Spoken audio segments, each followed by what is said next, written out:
साईं अॼुकल्ह घरनि में दुकाननि ते मुसल्ला आहिनि जंहिं ते काबतुल्ला ऐं मस्जिद नबवी जो फोटो आहे।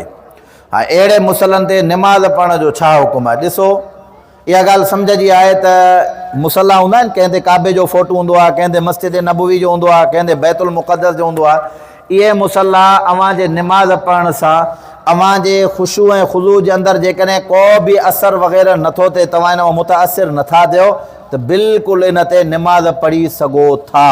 पर हिकिड़ी ॻाल्हि सम्झो, इन मुसल्ले जे मथां जंहिंजे मथां काबतुल्ला जो फोटो आहे या मस्जिद नबवी जो आहे या बैतुल मुक़द्दस जो आहे, हिकिड़ी शइ जो ख़्यालु रखिणो आहे त तव्हां असां निमाज़ पढ़ी काफ़ी दफ़ा उन ई मुसल्ले ते वेही रहंदा आहियूं, उन जे मथां वेहणो बि न आहे, उन जे मथां पेर बि न आहिनि रखिणा। हिकिड़ा माण्हू वरी पोइ चवंदा न निमाज़ पढ़ूं था, पोइ जाइ बाबा निमाज़ त पेशानी वारी जाइ ते ठहियलु आहे न। गुम्बद जेकॾहिं आहे त उन पेशानी वारी जाइ ते आहे, काबतुल्ला पेशानी वारी जाइ ते। जेकॾहिं अहिड़ो मुसल्लो आहे जंहिं ते